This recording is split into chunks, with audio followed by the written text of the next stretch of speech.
கர்த்தருடைய பரிசுத்த நாமத்திற்கு மகிமை உண்டாவதாக. உங்கள் அனைவரையும் தமிழ் கிறிஸ்டியன் ஆடியோ புக் என்ற யூடியூப் பக்கத்திற்கு வரவேற்கிறோம். இன்றைய தினத்தில் நாம் காண இருக்கும் புத்தகம் நீயும் உன் வீட்டாரும் அல்லது கிறிஸ்துவ குடும்பம். எழுதியது C.H. மேக்கின்டோஸ். வீடு என்றதும் உடனடியாக நம் மனதிற்கு வருபவை இரண்டு. முதலாவது சபையாகிய தேவனுடைய வீடும், அடுத்தது முழு நேர ஊழியர்களின் வீடும் ஆகும். தேவன் சபையாகிய தம்முடைய வீட்டிற்கு அளவு கடந்த முக்கியத்துவத்தை தம் இரண்டாம் வருகை வரை தருகிறவரும், மேலும் அதை போஷிக்கிறவரும், காப்பாற்றுகிறவரும், தப்புவிக்கிறவரும், இவை அனைத்தின் மூலம் ஒப்பற்ற தம் நாமத்தை இந்த பூமியில் மகிமைப்படுத்திக் கொள்ளுகிறவராகவும் இருக்கிறார். ஏனெனில் அது அவருடைய வீடு. அவரது சத்தியமும் கனமும் மகிமையும் பண்பும் அவ்வீட்டின் தன்மையில் அடங்கியுள்ளன. தமக்கு சொந்தமான வீட்டில் தாம் எப்படிப்பட்டவர் என்பது வெளிப்படையாக தோன்ற வேண்டும் என்று அவர் விரும்புகிறார். தேவனுடைய வீடு தெய்வீகமானது, பரிசுத்தமானது, உயர்ந்தது, பரலோகத்தின் தன்மைகளை உள்ளடக்கியது, ஆசீர்வதிக்கப்பட்டது. அவர் காண்பித்த வீடு கட்டப்படுகிறது, ஆனால் அதன் பண்பு நம்முடைய நடத்தையில்தான் வெளிப்பட வேண்டும். தேவனுடைய வீட்டை குறித்த சத்தியத்தையும் முக்கியத்துவத்தையும் அதன் கொள்கைகளையும் ஏற்றுக்கொள்ளும்படி நம் உள்ளங்கள் பண்படுத்தப்பட்டுள்ளன. தேவனுடைய வீட்டை தவிர வேறு யாருடைய வீடு ஒழுங்காகவும் கிரமமாகவும் இருக்கிறது என்று கேட்டால் தேவ ஊழியக்காரருடைய வீடுதான் என்று சந்தேகத்திற்கு இடமின்றி கூற வேண்டி வரும். தேவனுடைய அதிகாரத்தை மனசாட்சியில் பதித்து கொண்டு ஒரு ஊழியக்காரனுடைய வீடு எப்படி இருக்க வேண்டும் என்று தேவன் எண்ணுகிறார் என்பதனை தேவ வசனத்தின் வெளிச்சத்தில் காண்போம். ஒவ்வொரு விசுவாசியும் தேவனுடைய ஊழியக்காரனே. உலகத்தில் அக்கிரமம் பெருகி மாம்சமெல்லாம் அழிவை நோக்கி போய்கொண்டிருந்த நேரம் அது. நீதியுள்ள தேவன் இவ்வுலகை நியாயத்திற்க தீர்மானித்திருந்த வேளையில் நோவாவின் செவிகளில் அவரது இனிமையான குரல் ஒலித்தது. நீயும் உன் வீட்டார் அனைவரும் பேழைக்குள் பிரவேசியுங்கள். இந்த சந்ததியில் உன்னை எனக்கு முன்பாக நீதிமானாக கண்டேன். ஆதியாகமம் 7:1. நோவா கிறிஸ்துவிற்கு மாதிரியாக இருக்கிறான். நீதிமானாகிய அவன் ஒரு இரட்சிக்கப்பட்ட குடும்பத்தின் தலைவன்.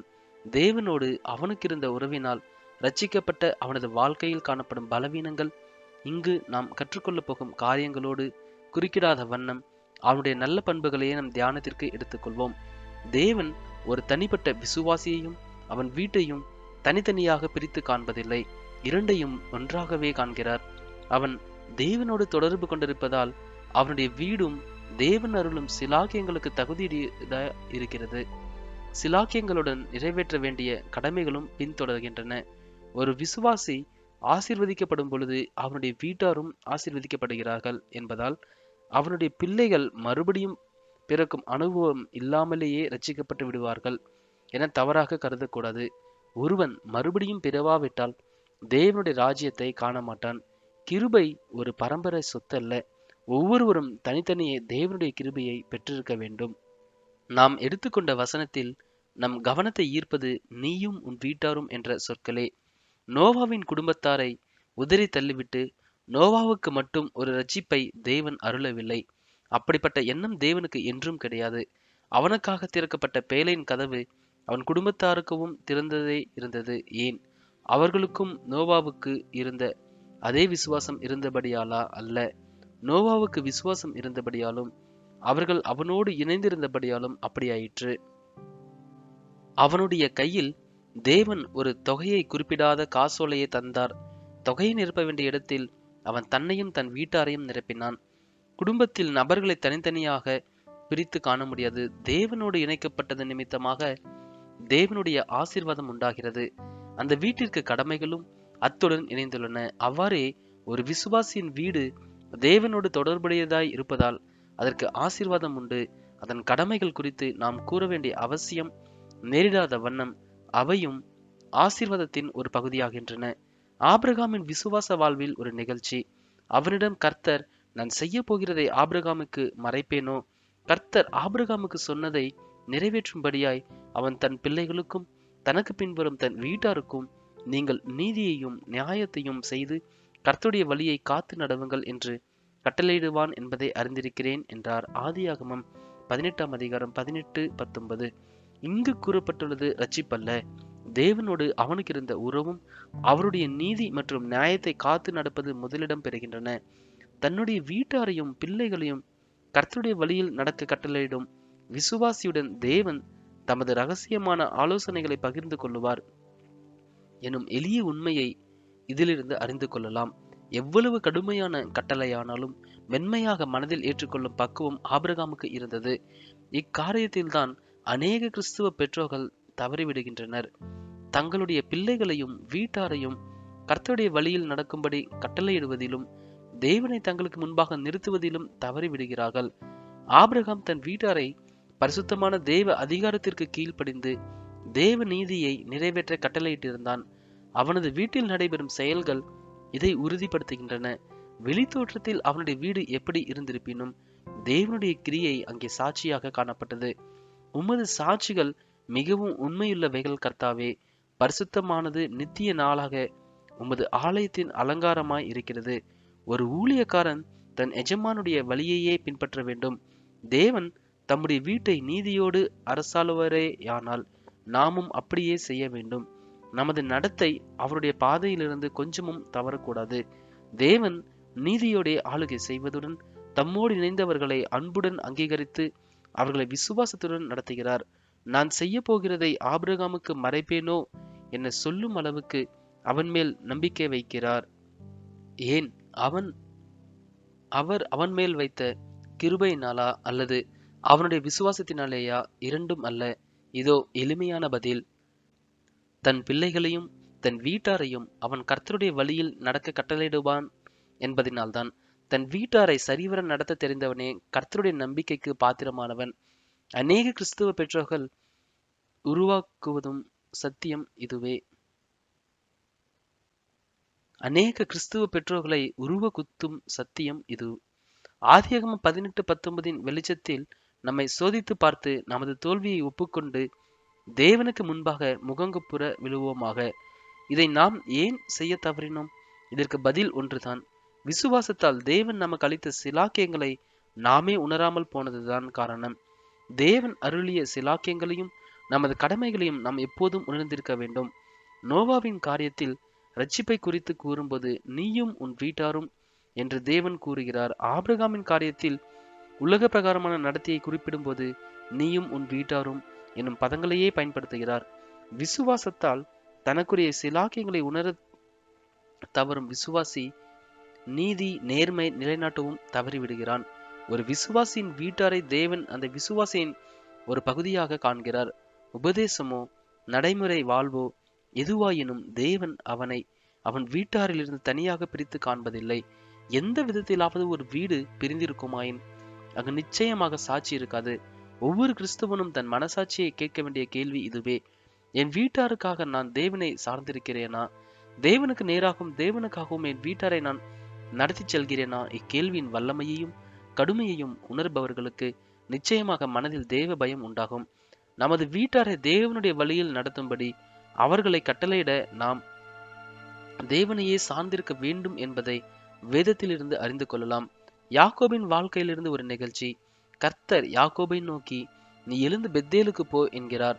இது தனிப்பட்ட முறையில் அவனுக்கு கொடுக்கப்பட்ட கட்டளை போல் தோற்றம் அளித்தாலும் பரிசுத்த ஆவியானவர் உடனடியாக எழுத செய்ததை வாசிப்போமா? அப்பொழுது யாக்கோபு தன் வீட்டாரையும் தன்னோடு கூட இருந்த மற்ற அனைவரையும் நோக்கி, உங்களிடத்தில் இருக்கிற அந்நிய தெய்வங்களை விலக்கிவிட்டு உங்களை சுத்தம் பண்ணி கொண்டு உங்கள் வஸ்திரங்களை மாற்றுங்கள்.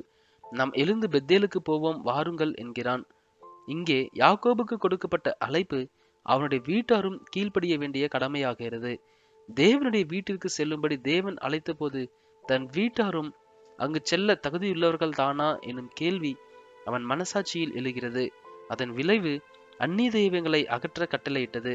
பார்வோனின் அரண்மனையை ஒரு பார்வை பார்த்துவிட்டு வருவோமா? பார்வோனுக்கு முன்பாக நிற்கும் மருளாத மனிதனாகிய மோசே கர்த்தரை ஆராதிக்கும்படி இஸ்ரவேலரை வனாந்திரத்திற்கு போக விடாமல் பார்வோன் தடுத்து கொண்டிருக்கிறான். அவன் 4 தடைகளை மோசே முன் வைக்கிறான். குறிப்பாக குழந்தைகளை போக விட மாட்டேன் என்கிறான். மோசேயும் ஆர்வோனும் பார்வோனிடத்திற்கு திரும்ப அழைக்கப்பட்டார்கள். அவன் அவர்களை நோக்கி, நீங்கள் போய் உங்கள் தேவனாகிய கர்த்தருக்கு ஆராதனை செய்யுங்கள் என்று சொல்லி யாரார் போகிறார்கள் என்று கேட்டான். அதற்கு மோசே, எங்கள் இளைஞரோடும் எங்கள் முதியோரோடும் எங்கள் குமாரத்திகளோடும் எங்கள் குமாரரோடும் எங்கள் ஆடுகளையும் மாடுகளையும் கூட்டிக் கொண்டு போவோம். அப்பொழுது அவன், நான் உங்களையும் உங்கள் குழந்தைகளையும் எப்படி விடுவேனோ எச்சரிக்கையா இருங்கள். உங்களுக்கு பொல்லாப்பு நேரிடும். அப்படி வேண்டாம். புருஷராகிய நீங்கள் போய் கர்த்தருக்கு ஆராதனை செய்யுங்கள் என்றான். கர்த்தருக்கு பண்டிகை கொண்டாட அவர்கள் குழந்தைகளையும் அழைத்து கொண்டு போக வேண்டும். அந்த குழந்தைகளுக்கு கர்த்தருடைய பண்டிகையை குறித்து என்ன தெரியும் என்று கேட்க தோன்றலாம். அவர்களை அடிப்படை வாதங்களுக்கு அடிமையாக்கி விடும் செயல் அல்லவா அது. பகுத்தறிவின் பரிகாச துணி அது. ஆனால் மோசி தீர்மானமாக கூறுகிறான், நாங்கள் எங்கள் குமாரரோடும் குமாரத்திகளோடும் போவோம். குழந்தைகளை கூட்டிச் சேர்க்காமல் கர்த்தருக்கு பண்டிகை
ஏதோ கோளாறு இருக்கிறது. அதை சரி செய்வோமா? நாம் ரட்சிக்கப்படுவது மட்டுமே நமது நோக்கமாக உள்ளது. 99% கிறிஸ்தவர்கள் இப்படிப்பட்ட நினைவு உள்ளவர்களே. ஐயோ, என்ன கொடுமை இது! ரட்சிக்கப்பட்டவர்கள் என்ற சிறப்பான நிலையில் கிறிஸ்துவை நாம் மகிமைப்படுத்த வேண்டாமா? அது எங்கே? அது எங்கே? நீயும் உன் வீட்டாரும் என்று தேவன் திரும்ப திரும்ப கூறுவதை கவனத்தில் கொள்ளாததினால்தான் வீடுகளில் சாட்சி குறைவு உண்டாகிறது. நாம் வேறு, வீடு வேறல்ல. இவை பிரிக்க முடியாதவை. உலகமும் நேர்மையின்மையும் அநீதியும் வீட்டிற்குள் நுழைந்து விட்டபடியால் நம் பிள்ளைகள் இன்றும் எகிப்திலேயே உள்ளனர். சில பெற்றோர்கள் 10 15 வருடங்களுக்கு முன் நற்சாட்சியுள்ளவர்களாய் ஊழியத்திலும் சபையின் செயல்பாடுகளிலும் முன் நின்றவர்களாய் இருந்திருப்பார்கள். அப்போது பிள்ளைகளை செல்லமாக வளர்த்துவிட்டு எல்லாம் பின்னால் சரியாகிவிடும் என்று சொல்லிக்கொண்டு உலகத்தின் வழியில் அவர்களை வளர விட்டிருப்பார்கள். இன்று அப்பெற்றோர்களே தங்கள் பிள்ளைகளின் போக்கை கண்டு விசுவாச வாழ்வில் தொய்ந்து போய் கொண்டிருக்கிறார்கள். வளர்ந்த பிள்ளைகளுக்கு உபதேசம் செய்தால் அவர்கள் செவிடுகளைப் போல இவர்களுடைய பேச்சை கேட்பதே இல்லை. காரணம் என்ன? சிறு பிள்ளைகளாய் அவர்கள் இருந்தபோது அவர்களை எகிப்தில் விட்டு விட்டதால் தான் இப்போது அவர்களுக்கு எகிப்தை விட்டு திரும்பி வர மனமில்லை. சிலர் தங்கள் பிள்ளைகளை வேலையின் நிமித்தம் அவிசுவாசிகளின் கைகளில் ஒப்படைத்து விட்டு போய்விடுகின்றனர். பிஞ்சு உள்ளங்களில் அவர்களால் விதைக்கப்படும் நஞ்சு வேர்விட்டு மரமாகி விடுகிறது. சிறு பிள்ளைகள் வாசிக்கும் புத்தகங்களும் அவர்களது உள்ளத்தை வெகுவாய் பாதிக்கின்றன. வேடிக்கை மற்றும் வினோதமான புத்தகம் தானே என்று நாம் எண்ணினால் அது விபரீதத்தின் தொடக்கமாக மாறக்கூடும். என்னாகம புத்தகத்தில் மறுபடியும் பிள்ளைகளை குறித்து கூறப்படுகிறது. எகிப்திலிருந்து வெளியேறுவதற்கு கர்த்தரை நம்பின ஜனங்கள் கானானுக்குள் பிரவேசிப்பதில் அவரை நம்ப மறுக்கின்றனர். 10 ஒற்றர்கள் பயப்படும்படியான அவிசுவாசமுள்ள துர்ச்செய்தியை கொண்டு வந்தபோது, நாம் எகிப்து தேசத்திலே செத்து போனோமானால் நலமாயிருக்கும், நாங்கள் பட்டயத்தால் மடியும்படிக்கும் எங்கள் பெண்ஜாதிகளும் பிள்ளைகளும் கொள்ளையாகும்படிக்கும் கர்த்தர் எங்களை இந்த தேசத்துக்கு கொண்டு வந்ததென்ன என்று முறுமுறுக்கிறார்கள். உங்களுக்கு பொல்லாப்பு நேரிடும் என்று பார்வோன் சொன்னது சரியாக போயிற்றே என கூறுவதைப் போல் அவர்கள் புலம்பல் உள்ளது. நம் அவிசுவாசம் சாத்தான் சொல்வதுதான் சரி என்று சாதிக்கும், தேவனை பொய்யராக்கும். ஆனால் நம் விசுவாசம் தேவன் சொன்னதுதான் சரி என்று சளைக்காமல் சாட்சி சொல்லும். உன் விசுவாசத்தின்படியே உனக்கு ஆக கடவுது என்பது எவ்வளவு அர்த்தமுள்ள வார்த்தைகள்! அவிசுவாசத்தை விதைத்தவர்கள் அழிவை அறுத்தார்கள். கர்த்தர் அவர்களை நோக்கி, நீங்கள் என் செவிகள் கேட்க சொன்ன பிரகாரம் உங்களுக்கு செய்வேன் என்பதை என் ஜீவனை கொண்டு சொல்லுகிறேன். இந்த வனாந்தரத்திலே உங்கள் பிரேதங்கள் விழும். எப்புனேயின் குமாரன் காலேபும் நூனின் குமாரன் யோசுவாவும் தவிர மற்றவர்களாகிய நீங்கள் நான் உங்களை குடியேற்றுவேன் என்று ஆணையிட்டு கொடுத்த தேசத்தில் பிரவேசிப்பதில்லை. கொள்ளையாவார்கள் என்று நீங்கள் சொன்ன உங்கள் குழந்தைகளையோ நான் அதில் பிரவேசிக்க செய்வேன். நீங்கள் அசட்டை பண்ணின தேசத்தை அவர்கள் கண்டறிவார்கள் என்றார். அவர்கள் இஸ்ரவேலின் தேவனாகிய கர்த்தரை மட்டுப்படுத்தினார்கள். பிள்ளைகள் கொள்ளையாவார்கள் என்று சொன்னார்கள். அது கொடிய பாவம். நமது படிப்பினைக்காக இவை எழுதப்பட்டுள்ளன. சில வேளைகளில் நாமும் இப்படி நினைத்ததுண்டல்லவா? நம்முடைய பிள்ளைகளை நம் விசுவாசிகளாக மாற்ற முடியாது, அது ஆண்டவரின் செயல். ஆனால் தேவன் உன் பிள்ளைகளையும் அழைத்து கொண்டு வா என கூறும்போது நாம் மறுக்கலாமா?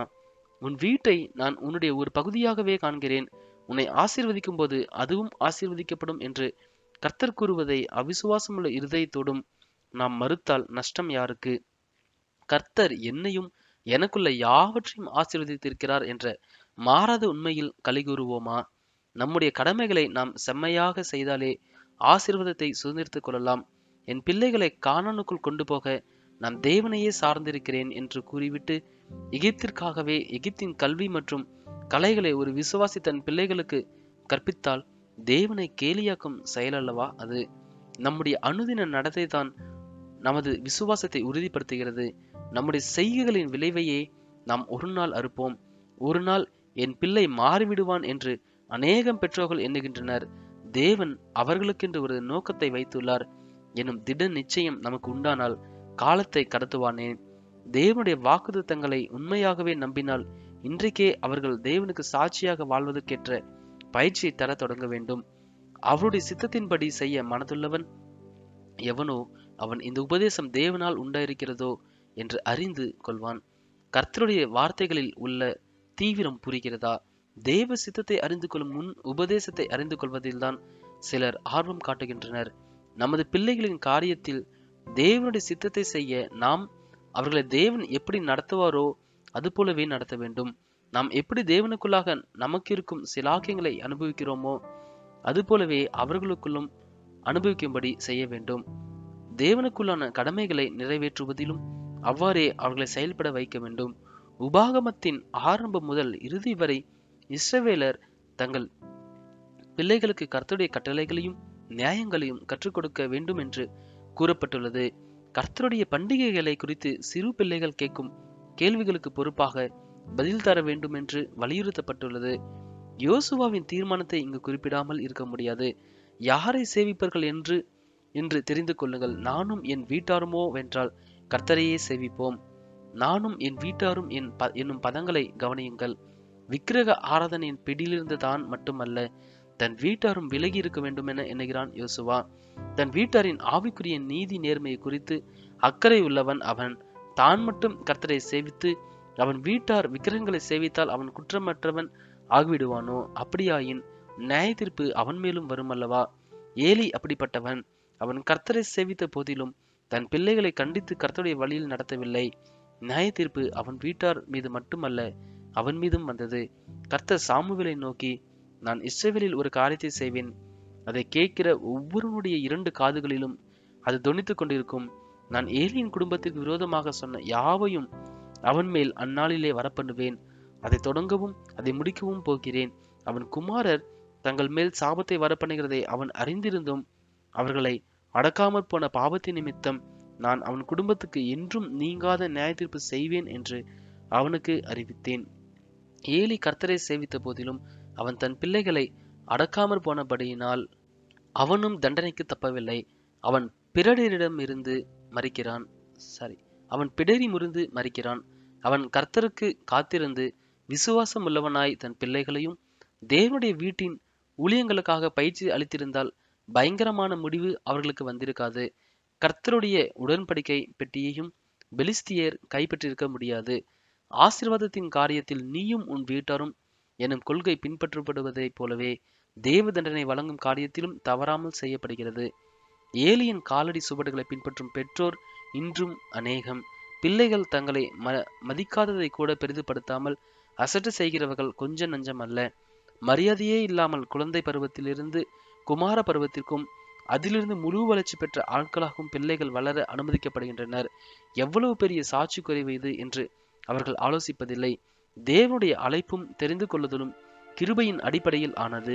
அதனால் சில வேளைகளில் தேவனை மதிக்காத பாவத்தை தண்ணீர் போல குடிக்கும் குடும்பத்திற்கு ஒரு சிறந்த பரிசுத்தவான் குடும்ப தலைவனாக இருக்க வாய்ப்புண்டு என்று சிலர் வாதிடலாம். ஆனால் தேவனுடைய அரசாட்சியில் இப்படி இருக்காது. முன் ஏற்போகும் பாதையில் கட்டாயமாக பின் ஏற்போகும் என்பது எளிய விசுவாசியும் கூட தெரியும்.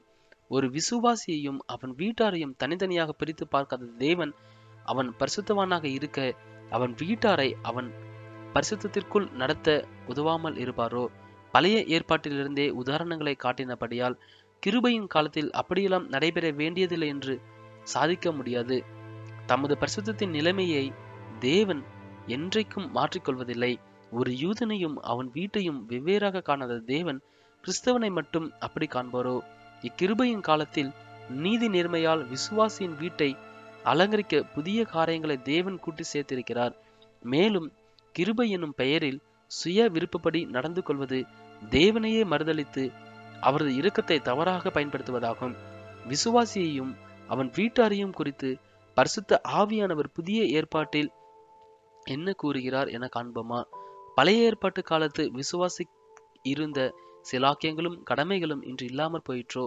கிறிஸ்துவானவர் தமது அப்போஸ்தலர்களுக்கு கட்டளை கொடுத்து அனுப்பிய போது எந்த பட்டணத்திலாவது கிராமத்திலாவது நீங்கள் பிரவேசிக்கும் போது அதிலே பாத்திரமானவன் யார் என்று விசாரித்து நீங்கள் புறப்படும் அளவும் அவனிடத்தில் தங்கியிருங்கள்.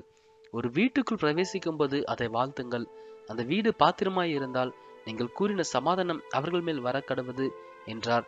மற்றொரு உதாரணம், இயேசு சகேயுவை நோக்கி, இன்றைக்கு இந்த வீட்டுக்கு ரட்சிப்பு வந்தது, இவனும் ஆபிரகாமுக்கு குமாரனாய் இருக்கிறனே. இழந்து போனதை தேடவும் ரட்சிக்கவுமே மனுஷகுமாரன் வந்திருக்கிறார் என்றார். கொர்நேலியுவின் வாழ்விலும் அப்படியே. தேவதூதன் கொர்நேலியுவிடம் யோப்பா பட்டணத்தில் இருக்கிற பேதுரு என்று மறுபேர் கொண்ட சீமோனை அழைக்கும்படிக்கு மனுஷரை அவ்விடத்திற்கு அனுப்பு. நீயும் உன் வீட்டார் அனைவரும் ரட்சிக்கப்படுவதற்கு ஏதுவான வார்த்தைகளை அவன் உனக்கு சொல்லுவான் என்றான். பவுலும் சீலாவும் பிலிப்பி பட்டணத்து சிறைச்சாலை அதிகாரியை நோக்கி, கர்த்தராகிய இயேசு கிறிஸ்துவை விசுவாசி, அப்பொழுது நீயும் உன் வீட்டாரும் ரட்சிக்கப்படுவீர்கள் என்றார்கள். அப்போஸ்தலர் 16 அதிகாரம் 34 அதன் விளைவை கூறுகிறது. அவன் அவர்களை தன் வீட்டிற்கு கூட்டிக் கொண்டு போய் அவர்களுக்கு போஜனம் கொடுத்து தன் வீட்டார் அனைவரோடும் கூட தேவனிடத்தில் விசுவாசம் உள்ளவனாகி மனமகிழ்ச்சியாய் இருந்தான். அதே அதிகாரத்தில் லீதியால் பவுலின் குழுவினரை நோக்கி, நீங்கள் என்னை கர்த்தரிடத்தில் விசுவாசம் உள்ளவள் என்று எண்ணினால் என் வீட்டிலே வந்து தங்கியிருங்கள் என்கிறாள். ஓனேசிப்போருவின் வீட்டாருக்கு கர்த்தர் இரக்கம் கட்டளையிடுவாராக. ஏன், அவன் அநேகந்தரம் பவுலை இளைப்பார பண்ணினான். பவுலின் விலங்கை குறித்து அவன் வெட்கப்படவும் இல்லை. கண்காணியானவன் தன் சொந்த குடும்பத்தை நன்றாய்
மையமாக கருதி நாம் உண்மையாக முழு இருதயத்தோடு அவரை அணுகாத நிலையில் அவரது பிரசன்னத்தை உணருவது எப்படி? பல்வேறு நோக்கங்களுடன் கீழான எண்ணங்களுடன் கூடி வரும் கூடுகைகளில் அவரது பிரசன்னத்தை எப்படி உணர முடியும்?